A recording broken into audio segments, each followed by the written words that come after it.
Well, hello, and I want to welcome you to Bethel Online and our Daily Hope devotional. I wanted to talk to you for a few moments about the most basic human right. Have you thought about it? Like, what would you say is the most basic human right from God's perspective, from His perspective? As it's taught in His Holy Scriptures. You know, if you ask 10 different people, you're probably going to get maybe 8 or 10 different answers to that question. And I think you probably get a lot of good answers. I think some might quote the U.S. Constitution. Well, the freedom of religion is the most basic human right. And, well, you know, the framers of the Constitution, they were the ones that said, hey, freedom of religion is the first freedom that really kind of informs or impacts all the other freedoms. Some might say freedom of speech. That's the most basic human right. Others would say equality. Equality is the most basic human right. And of course, when you hear that word, it means different things for different people. Sometimes equality in our culture is not at all what the Bible means by equality. Sometimes they conflict. Others might say justice. Justice is the most basic human right. Of course, we're hearing a lot about justice, and that's a good thing. Healthcare, you know, it's an election cycle. Maybe healthcare is the most basic human right. And while all of these are important, and they're super important, in the Bible, the most basic human right is that every single person has a right to know who Jesus is and what he has done for them.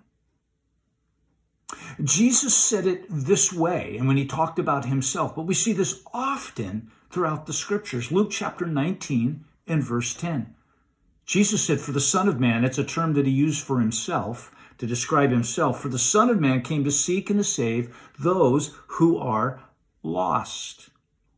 In the gospel account of Mark chapter 10, verse 45, he said, for even the Son of Man didn't come to be served. Jesus didn't step out of heaven so he can be served, though worthy to be served. But he says the Son of Man came to serve and to give his life as a ransom for many. Wow. To give his life so that others might be bought back into a right relationship with God. Jesus' arrival, we celebrate that at Christmas. Jesus' life, his death or his crucifixion, and his resurrection are all about this basic human right, this most basic human right of people knowing who Jesus is and why he came, what he's done for them. And the early apostles, and the writers of Scripture, they would point to this again and again and again. Here's just one place in 2 Corinthians chapter 5. Verses 20 and 21. So we are Christ's ambassador, the great apostle Paul says. We're his representatives. God is making his appeal through us. Whoa. God is making his appeal through us. He says, we speak for Christ and we plead, come back to God. Verse 21. For God made Christ who never sinned to be the offering for our sin, our foul-ups, our failures, our imperfections, our inability to measure up to a holy God.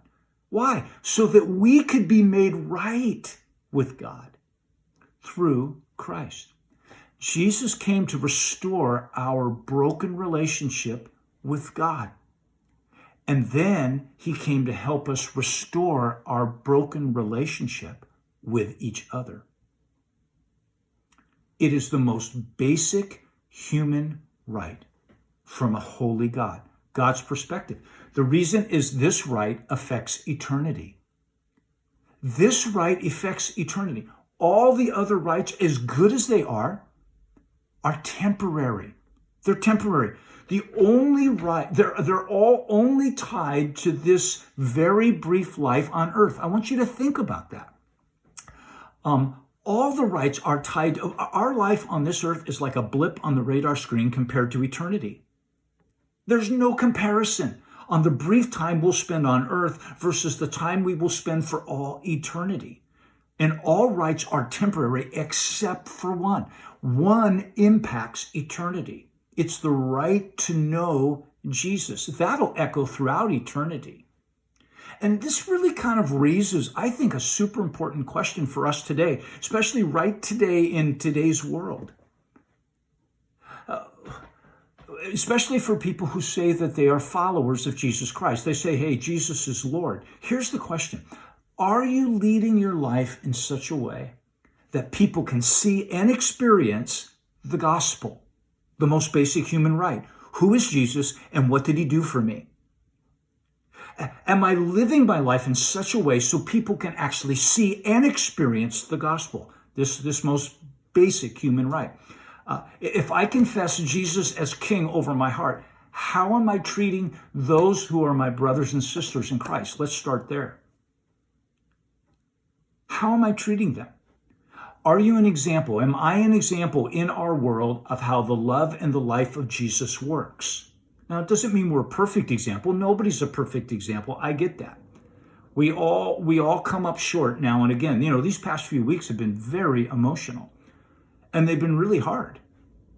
Chances are maybe you've said or done something that you shouldn't have said or done, or you said it and you did it in a way that shouldn't have been done that way. And it doesn't honor Jesus, and you know it. Have you expressed the life and the love of Jesus by going to your brother or sister in Christ, or whoever it is, whether they're a Christian or not, and asking for forgiveness? Because that's not an option if I'm going to say Jesus is King over my heart. If you've been hurt by another, and we all have. If you've been hurt by another recently, have you chosen to forgive them in the same way that Christ has forgiven you? Because that's not an option. And we work through that forgiveness. We work through it. It's a process. Have you come together to reconcile? These are just a few examples of how Jesus' love and life moves through us. And in the words of the great preacher, T.D. Jakes, and I'll never forget a few years ago when he was addressing another crisis in our nation, and he finally said, he told his church, and I'm paraphrasing, the world is being the world right now, okay? He says, I am far more concerned, not that he didn't care about the world, of course he did, but I am far more concerned about how God's people are representing him in the world right now. Did you know that one day racial injustice will end? I want you to think about that. It'll be over. It's a promise. It's a promise that comes straight from the words of God. It's a promise at the return of Jesus Christ. Jesus is coming again. The first century writers always kept in mind that Jesus is coming back to set a broken world right. Heartache will go away. Death will forever go away. Death will be swallowed up in victory, the great apostle wrote. Brokenness will be gone. Sorrow will be done away with. Oh man, this is really good news.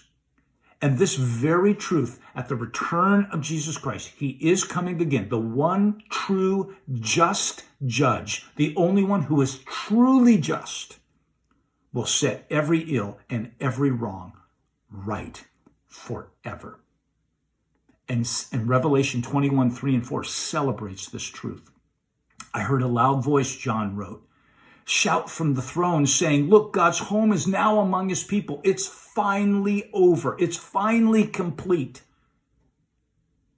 He will live with them, and they will be his people, and God himself will be with them. Verse 4, and here it is. Here's the promise. And he will wipe every tear from their eyes.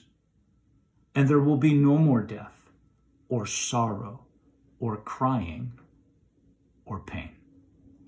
All these things are gone forever. The old order of things is done. We're still in the old order of things today.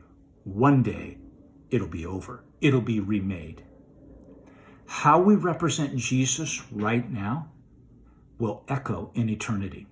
Jesus prayed that we would be unified, or that we would be one as his followers in the same way that he is unified with the Father. But he didn't stop there in John 17. He didn't say just be unified for your own sake. He took it a step further, the most basic human right. He said, I want you to be one as I am one with the Father, united, not sameness, but oneness. I want you to be one so the world will believe that the Father has sent me. Let's make sure that we represent Jesus well today. Thanks for tuning in, and God bless.